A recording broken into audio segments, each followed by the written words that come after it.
ಈ ತಾಳಿ ನಿಮಗೆ ಕಟ್ಟಿದ್ರೆ ನೀವೇನಕ್ಕಿರಿ? ಧರ್ಮಪತ್ನಿ. ಮತ್ತೇನಕ್ಕಿರಿ? ಸಹಧರ್ಮಿಣಿ. ಅದು ಅವ್ರ ಅರ್ಧಾಂಗಿ, ಅದು ಅವ್ರ ವೈಫೈ, ಅದು ಅವ್ರ ಮಿಸಸ್, ಅದು ವೈಫೈ ಇದೆಲ್ಲ ಏನ್ರಿ ಆಮೇಲೆ ಅಕ್ಕಿರಿ. ಅವ್ರು ಈ ತಾಳಿ ನಿಮಗೆ ಕಟ್ಟಿದ ತಕ್ಷಣ ಒಂದು ಮುತ್ತೈದೆ ಅಕ್ಕಿರಿ. ಏನಕ್ಕಿರಿ? ಮುತ್ತೈದಂದ್ರೆ 5 ಮುತ್ತುಗಳನ್ನ ಅವರು ಅಂತರ್ಥ. ಒಂದನೇ ಮುತ್ತು ಯಾವುದು? ಕುಂಕುಮ. ಎರಡನೇ ಮುತ್ತು ಮೂಗುತಿ. ಫ್ರೀ ಇದ್ದಾಗ ದಬ್ಬನ ತಗೊಂಡು ಫೋನ್ ಮಾಡಿದ್ದೆ. ಎರಡನೇ ಮುತ್ತು ಯಾವುದು? ಮೂಗುತಿ. ಮೂರನೇ ಮುತ್ತು ಮಾಂಗಲ್ಯ. 4ನೇ ಮುತ್ತು ಬಳೆ. 5ನೇ ಮುತ್ತು ಕಾಲುಂಗುರ. ಹೌದು, ಹಣೆ ಕುಂಕುಮ ಯಾಕೆ ಹಚ್ತಾರ ಗೊತ್ತದ ನಿಮಗೆ? ಎಲ್ಲಾರು ಹಚ್ತಾರಂತ ಹಚ್ತಾರ, ಹೌದಲ್ರಿ?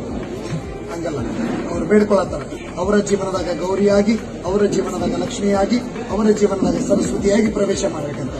ಈ 3 ಶಕ್ತಿಗಳು ಕೂಡಿದಾಗ ಆದಿಶಕ್ತಿ, ಜಗನ್ಮಾತೆ, ಲೋಕಮಾತೆ ಆಗ್ತಾರೆ. ಆ ಲೋಕಮಾತೆಯನ್ನ ಕೆಟ್ಟ ದೃಷ್ಟಿಯಿಂದ ನೋಡಿದಂತಹ ಶುಂಭ ಮತ್ತು ನಿಶುಂಭರ ಶಿರವನ್ನ ಛೇದ ಮಾಡಿ ರಕ್ತವನ್ನ ತಗೊಂಡು ಅವಳು ತನ್ನ ಹಣೆಗೆ ಹಚ್ಕೊತಾವ. ಕುಂಕುಮ ಬಣ್ಣ ಯಾವುದು? ಅಲ್ಲ, ರಕ್ತವರ್ಣ ಅಂತ.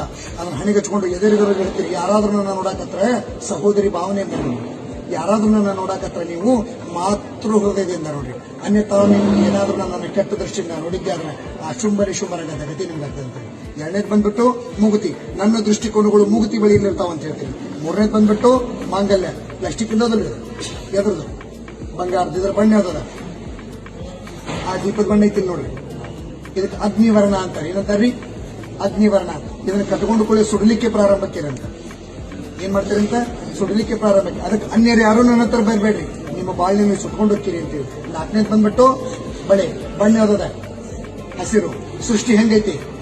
ಅದಕ್ಕೆ ನಾನೇ ಸೃಷ್ಟಿ ಮಾತೆ, ನಾನೇ ಜಗನ್ಮಾತೆ. ನಾ ಇಲ್ಲ ಅಂದ್ರೆ ಸೃಷ್ಟಿ ಇಲ್ಲ, ನಾ ಇಲ್ಲ ಅಂದ್ರೆ ಜಗತ್ತಿಲ್ಲ ಅಂತ ಹೇಳ್ತೀನಿ. 5ನೇದು ಬಂದ್ಬಿಟ್ಟು ಕಾಲುಂಗುರ. ಭೂಮಿ ಒಳಗಡೆ ಜ್ವಾಲಾಮುಖಿಯಿಂದ ಕುದಿಯಾಕತ್ತದ. ಅದಕ್ಕೆ ಬೆಳ್ಳಿ ಕಾಲುಂಗುರ ಹಾಕೊಂಡು ಎಲ್ಲಿ ನಿಮ್ಮ ಪಾದ ಇಡ್ತಿರಲ್ಲ ಆ ಸ್ಥಾನವೆಲ್ಲ ತಪ್ಪಾಗಿರ್ಬೇಕಂತ. ಆ ಅಗ್ನಿದೇವನಿಗೆ ಹೇಳ್ತೀರಿ, ಧರ್ಮ ಅನ್ನೋದು ಎಲ್ಲಿ ಮಠ ಭೂಮಿ ಮೇಲೆ ಐತೋ ಅಲ್ಲಿ ಮಠ ನೀವು ಹೊರಗಡೆ ಬರಬೇಡ. ಯಾವಾಗ ಭೂಮಿ ಮೇಲೆ ಅಧರ್ಮ ಬರ್ತದೋ ಅವಾಗ ನೀವು ಹೊರಗಡೆ ಬಂದು ಎಲ್ಲವನ್ನು ನಾಶ ಮಾಡಂತೀರಿ. ಇದು ಮುತ್ತೈದೆ ಸಂಕೇತ. ಇದನ್ನು ಜೀವನದಲ್ಲಿ ಪಾಲನೆ ಮಾಡ್ಕೊಂಡೋಕ್ಕಿರಿ.